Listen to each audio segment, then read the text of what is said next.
Why in the world would anybody sound definitive about things that can't be predicted with any certainty? Hi, this is Phil Gurski, President and CEO of Borealis Threat and Risk Consulting in Russell, Ontario, Canada, and you're listening to Quick Hits.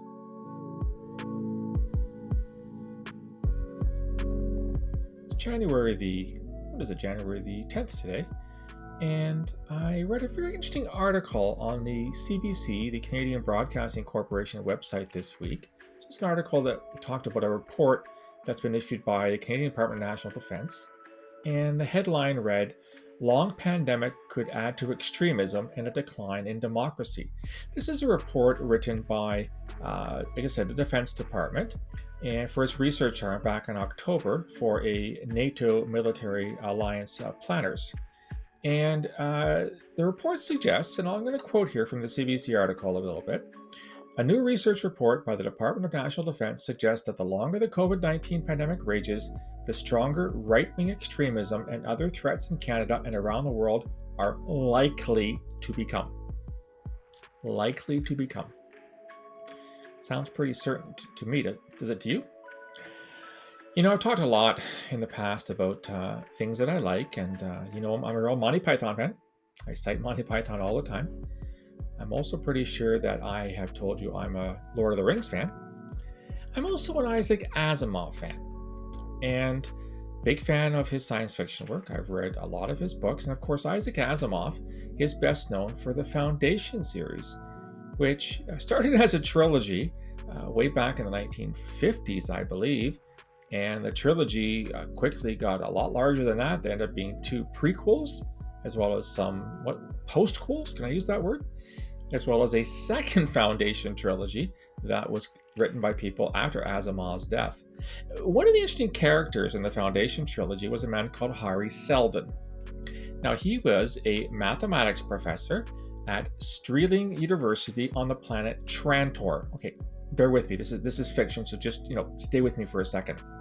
Professor Seldon developed psychohistory, an algorithmic science that allowed him to predict the future in probabilistic terms. And he went to predict the eventual fall of the Galactic Empire. Okay, what does this have to do with this story by D&D? Am I the only one that's a little bit concerned when reports that are written about future events contain words like likely, will happen, most probably will happen? Whatever happened to uncertainty?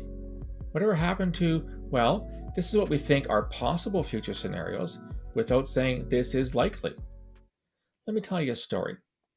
Back in the 2000s, when I was an intelligence analyst in the Canadian community, working for the Security Service, Canadian Security Intelligence Service, or CSIS, I remember dealing with a partner agency in Canada, I won't name who they are, who developed this initiative or practice. When it wrote its intelligence reports, it would put in a number value on how likely whatever it was talking about would occur. And it would say, there's a 7 on 10 chance, or a 6 on 10 chance, or a 2 on 10 chance. And at the time, I remember saying to the people that did this, what are you basing this on? What is 70% chance of, China will invade Japan mean? How do you measure 70%? What data are you using to do that? And I thought this was a really stupid idea.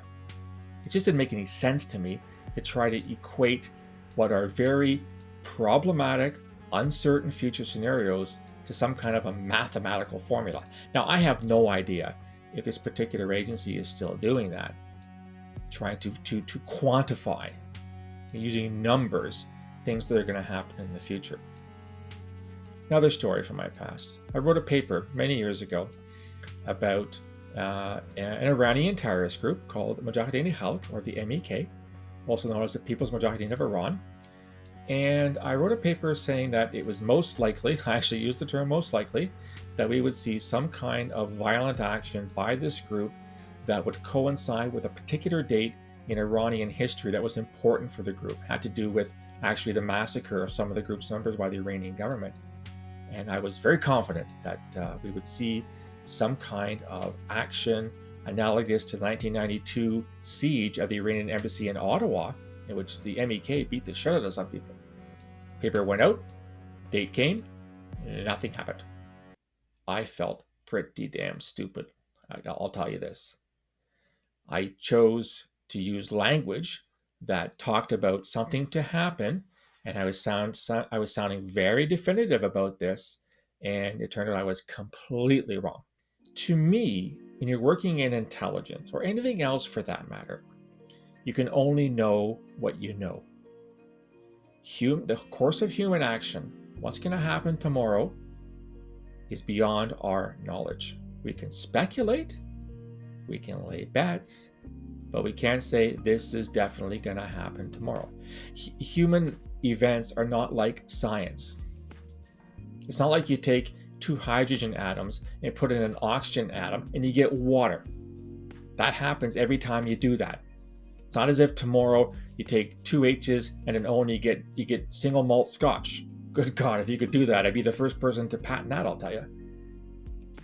So when these papers come up with these definitive statements that this is definitely going to happen, I get really, really worried about this. First of all, what happens if they're wrong? Has action been taken to prepare for this and it doesn't take place? Maybe. Do the authors go back and review what they predicted to see where they were right and where they were wrong? I noticed that The Economist, which makes predictions every year, will often at the end of the year they'll go back and say, hey, here's where we were right, here's where we were wrong. What did we learn from that? I don't think we need to be as arrogant and as sure of ourselves when we do these types of things to put in words like likely, most likely is definitely going to happen.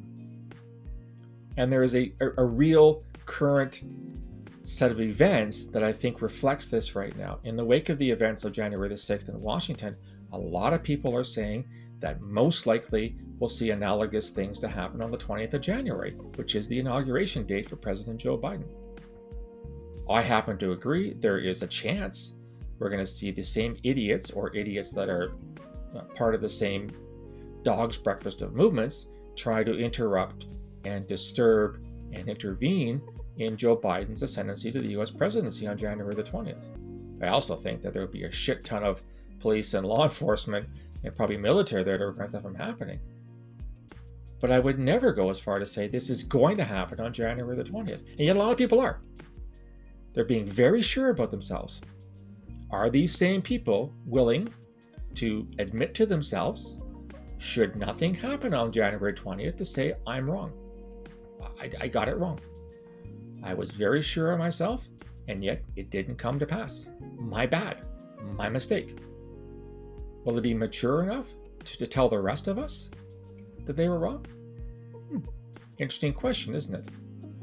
My only advice to all of you going forward is that when you come across instances where you're asked to look at what might happen tomorrow, the first thing you should tell the people asking you is, A, I do not have a crystal ball. B, I cannot predict the future like Nostradamus. C, I am not a psychohistorian like Hari Seldon, who of course is a fictional character. I will take the data that I have, I will look at it, I will analyze it, I will use the skills that I have acquired in determining how correct things are, I'll corroborate sources to take a look at how reliable things are, and I will come up with the best judgment. That's what we ask intelligence analysts to do all the time. But that best judgment does not include most likely definitively is going to happen. I'm under no illusions that people who work in this business, whether it's journalism or academe or even intelligence world, is going to take what an old retired intelligence guy has to say. I just know that I'm going to be very, very careful in putting any kind of degree of certainty on the things that I write and on the things that I say. I've learned my lesson that this truly is hubris, and that my belief that I can predict the course of future human events isn't going to happen. Been there, done that, got the t-shirt. You won't hear it from me again. Anyhow, that's what I think. And for the typical feature in Quick Hits, the Hardy Boys Guide to Life. This one comes from the Disappearing Floor. Here we go. Frank and Joe Hardy, boy detectives. Racing through lunch, then rushing off to pursue a lead. will ruin your digestion. So for those of us out there that are working in counterterrorism or counterintelligence investigations or foreign interference investigations, please do not rush through your lunch before you pursue your targets. Either go on an empty stomach or let your food settle. That's it for this podcast. What do you think? Do you think we should ask people to make definitive statements about future events? Is it okay? Does anybody have the maturity to go back and say, yep, I said that and I was completely wrong? Let me know. You can reach me on email, borealisrisk@gmail.com, or on Twitter at borealissaves. You can also find me on LinkedIn and on Facebook. If you like this content, you want to get more, go to my website, borealisthreatandrisk.com, where, by the way, you can subscribe and get daily digests in your email inbox every morning, all the blogs, all the podcasts, as well as material that is sent uniquely to subscribers. These are podcasts and blogs that nobody else is going to see unless you subscribe. Love to hear your feedback on this podcast as well as others. I hope to hear from you soon. I'll talk to you again. Until then, stay safe.